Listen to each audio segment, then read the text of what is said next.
A bit of an update. So I think I'm there with the next set at this point. Yeah, the action was so high, especially at the upper end here, that there was no way just changing the neck angle was going to correct it. You'd end up with at least like a 5-degree neck angle, which you could probably get away with on the Les Paul, but would look kind of silly on a guitar like this.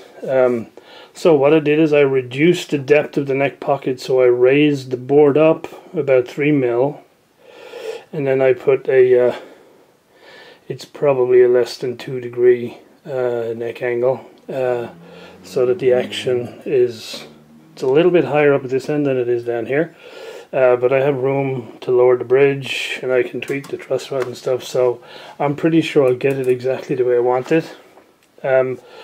But I obviously won't do all that until this whole thing is permanently fixed and I know exactly what I'm working with. So yeah, then the test, having got it like that, for me what I normally check for first is, does it have some tone, does it resonate and ring acoustically, so without any amps or anything connected up, because if it doesn't sound good acoustically, it ain't gonna sound very good when it's electrified. But by plugging it in an amp, you can hide deficiencies, let's say. So bearing in mind this thing is only temporarily lashed up together at this point, like for instance the nut here is not glued down, and you can see it has a little tendency to pull down the slope. So there's a little gap here which ought not to be there, so tuning won't be perfect all the way along, but I'll give you a sense. I don't know if the camera will pick it up. I try to illustrate what I mean when I say it needs to ring acoustically. So what I'm listening for is that the strings sound crisp and that they continue to, if you like, ring out, that they don't die off suddenly. So acoustically, that's pretty good. That's open string if I do it barred. Don't worry about buzzing and stuff like that, I'll fix all that later, but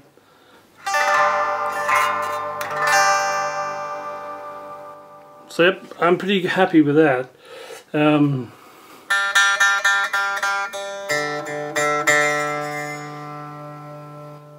Because the fact that the note rings like that means everything is solid. There's nothing anywhere which is what I would call stealing the energy of the vibrating string or dampening it down. So I've wired just the front pickup straight to the jack into a little box through the just my bench speakers, and so I can't really play it because I haven't got a strap on it, so it won't sit on my lap, but I'll give you an idea as to maybe what it sounds like.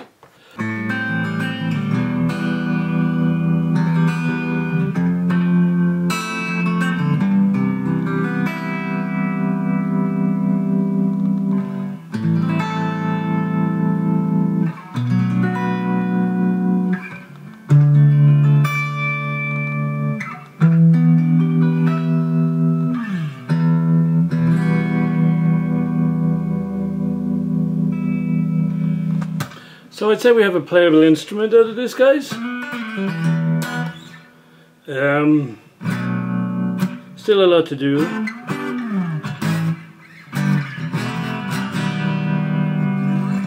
But as you can hear, it rings true. There's no loss of tone. But it'd take a while to get used to this because the frets are much lower profile than the ones on my Les Paul. And the fretboard is much narrower, so it feels like, I don't know, it feels like I'm just playing on a tiny little baby neck or something. So it'd take a while to get used to it.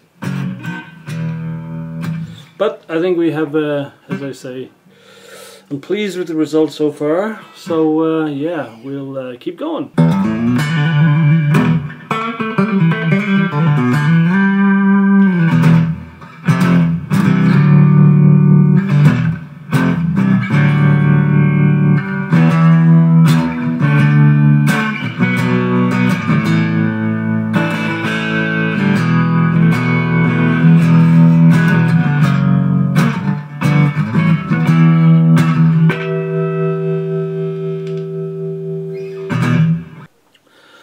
Okay guys, so in summary, at this point I think we have a playable instrument. So next is probably just all the tarting it all up and making it look decent. Exactly how far I'll go with that, I'm not sure. But yes, I don't want to bore you guys with all the step by step, because I think it's probably not that interesting for you guys. So I'll probably do another clip when it's pretty much done. I have some house guests coming soon for a while, so I'm not sure how much bench time I'll get anyway.